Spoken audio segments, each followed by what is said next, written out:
Good evening. My name is Jennifer Moore, and I'm the technology facilitator here at Oaklawn Language Academy. Tonight, I want to talk to you a little bit about digital citizenship. We work with our students on becoming better digital citizens. This is something that we work on at school, but it applies to both school and to home. In October, for Digital Citizenship Week, all of our students did digital citizenship courses. Grades 3 through 8 had individual work. So in front of me right here, you guys can see this was the course for fifth graders. They did this work on their own. They talked about um, talking safely online, who to talk to, and information they can and cannot give out online that keeps them safe, being a super digital citizen, privacy rules. They talked about what is cyberbullying. They talked about stereotypes. So each grade level had a different set of topics, but they all applied to being a good digital citizen. In grades 3 through 8, they did their work on their own. This was individual work. In middle school, they actually did their digital citizenship work in Spanish. And I'm going to talk to you a little bit about that in a moment. And then in grades K through 2, they did them all together in class in their technology special. And so all of our students have gone over digital citizenship lessons, and it's something we continue to look at throughout the year.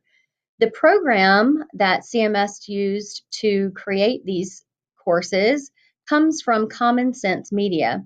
So on our CMS webpage, this is the Oaklawn Academy webpage, and if you scroll all the way down to the bottom, you'll see a tab that says Digital Citizenship. If you click on it, we have a little bit about what digital citizenship is. And there's a link here to go to a website called Common Sense Media. That is where we get most of the resources we use for digital citizenship. The great thing about Common Sense Media is that it has wonderful resources for schools, but it also has great resources to use for home. Last year, we were a digital citizenship certified school by Common Sense Education, and we're on our way to becoming a citizenship certified school. That's a mouthful again this year. They do also have things in Spanish. And so here is a link to their Spanish resources, and I'm going to show you those in a moment. So if you click on this, it will bring you to the Common Sense Media website. At the top, you see there are three main areas: for parents, for educators, and for advocates. Of course, feel free to look around the for educators or for advocates section, but today I want to just talk to you a little bit about what they have for parents. One of the best things I think that they have are these review guides. So over here on the right, you see that you can find media, you can find movies, books, TV, games, apps, or websites. And these are reviews that help you determine whether this site or whether this media is an acceptable fit for your child. Now, these reviews are meant for parents. They don't necessarily tell you whether it's okay for you, but it tells you a lot about what's in that movie, in that website. And then as a parent, you can determine what level of access you want your student or your child to have. So you can use the slider and change the age range to fit your family. And then you can click on whatever genre or media you have here, and it will take you to reviews. So here at the top, this talks about the movie Black Panther. And this has a seal for Common Sense Great for Families. But this also has an article that talks to you about questions to guide conversations after the movie. So Common Sense Media goes well into all different kinds of digital media, not just computers. And I think that's one of the best things on their website. My other favorite thing is the family guide. So if you go to family guides, the first thing says device-free dinner. This was something I did with my family last year. And while the kids did not enjoy it at first, it was something that we really did enjoy and will continue to do. There was a great Super Bowl commercial with Will Ferrell about this device-free dinner from Common Sense Media, and you can watch that commercial here on their website. But if you scroll down, it has tips, tools, and activities to have a device-free dinner for your own family. Things you can do to create your own device-free dinner.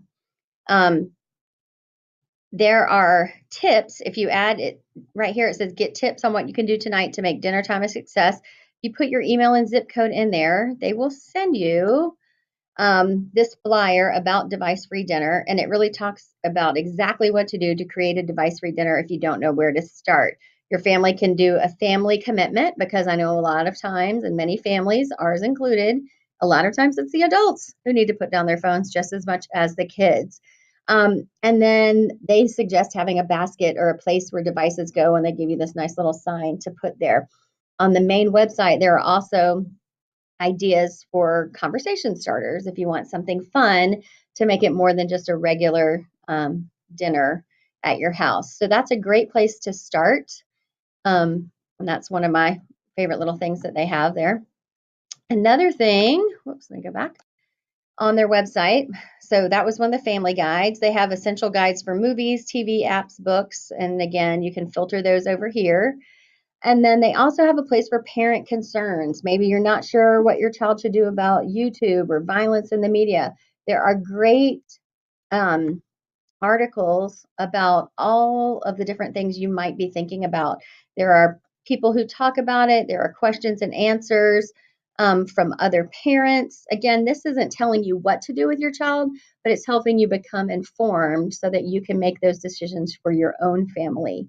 So, this is another great area to go to, especially if you have questions about what your kids are doing online or what they're doing in regard to any kind of media, TV, movies, music. And last, for our school, I want to point out there is a Latino section, which I also love.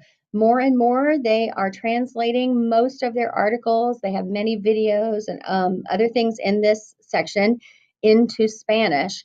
And our middle school facilitator, Mrs. Gonzalez, is going to actually do one of these screencasts, and she's going to do hers in Spanish for our Spanish speaking families. But this is another great place to go. So I mentioned when our students did their digital citizenship course, we had our middle schoolers actually do theirs in Spanish. They did this digital compass, and this is it's a kind of a gamified way to learn some of these tips and tricks for middle schoolers. And they got to act out real life type scenarios. But one of the things about this particular app is that we can do it in English or in Spanish. So we had our students do it in Spanish so that they got practice in our target language and also learned some things about digital citizenship. So I hope you've enjoyed this screencast. If you have any questions, please feel free to email me. Again, on our school website, you can find information about digital citizenship and links to get to Common Sense Education. Also, on the faculty and staff page, my name was Jennifer Moore, and you can find me on there. Please feel free to email me or come see me if you have any questions about your kids and technology. Have a wonderful evening.